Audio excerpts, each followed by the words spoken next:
ఏదైతే Srikanth Iyengar social media పోస్టులలో మన జాతిపిత father of the nation Mahatma Gandhi గారి గురించి చాలా అసభ్యకరంగా పదే పదే ఉద్దేశపూర్వకంగా అదేదో ఫ్యాషన్ ఆ రకంగా మాట్లాడి కాంట్రవర్సీ చేస్తే లైమ్ లైట్లో వస్తానే ఉద్దేశంతో వాస్తవాలని ఏదైతే వక్రీకరించి చరిత్రని వక్రీకరించి ప్రజలకి ఒక బాధ్యత గల మెసేజ్ ఇవ్వాల్సిన స్థానంలో ఉన్న తను అడ్డగోలుగా ఏది పడుతుంది మాట్లాడితే బాధ్యత గల పౌరునిగా పొద్దున ఈ విషయం వలన గ్రూప్స్గా విడిపోయి ప్రజలు కూడా కొట్టుకునే పరిస్థితి ఏర్పడుతుంది కాబట్టి శాంతియుత వాతావరణం ఉండాలి.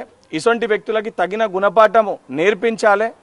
వాస్తవాలని అవాస్తవాలుగా చిత్రీకరించి ఫాదర్ ఆఫ్ ది నేషన్ గురించే తప్పుగా మాట్లాడితే వారిపైన చర్యలు చేపట్టాలని చెప్పి నేను సైబర్ క్రైమ్లో ఆల్రెడీ తనపైన కంప్లైంట్ రిజిస్టర్ చేయడం జరిగింది.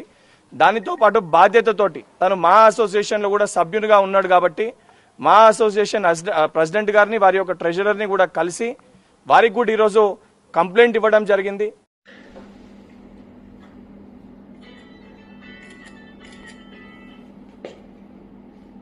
ఏదైతే శ్రీకాంత్ అయ్యంగార్ సోషల్ మీడియా పోస్టులలో మన జాతిపిత father of the nation Mahatma Gandhi గారి గురించి చాలా అసభ్యకరంగా పదే పదే ఉద్దేశపూర్వకంగా అదేదో ఫ్యాషన్ ఆ రకంగా మాట్లాడి కాంట్రవర్సీ చేస్తే లైమ్ లైట్లో వస్తానే ఉద్దేశంతో వాస్తవాలని ఏదైతే వక్రీకరించి చరిత్రని వక్రీకరించి ప్రజలకి ఒక బాధ్యత గల మెసేజ్ ఇవ్వాల్సిన స్థానంలో ఉన్న తను అడ్డగోలుగా ఏది పడుతుంది మాట్లాడితే బాధ్యత గల పౌరునిగా పొద్దున ఈ విషయం వలన గ్రూప్స్గా విడిపోయి ప్రజలు కూడా కొట్టుకునే పరిస్థితి ఏర్పడుతుంది కాబట్టి శాంతియుత వాతావరణం ఉండాలి.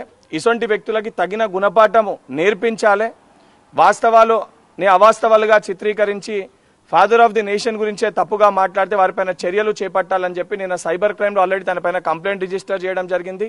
దానితో పాటు బాధ్యతతోటి తను మా అసోసియేషన్లో కూడా సభ్యునిగా ఉన్నాడు కాబట్టి మా అసోసియేషన్ ప్రెసిడెంట్ గారిని వారి యొక్క ట్రెజరర్ని కూడా కలిసి వారికి కూడా ఈరోజు కంప్లైంట్ ఇవ్వడం జరిగింది.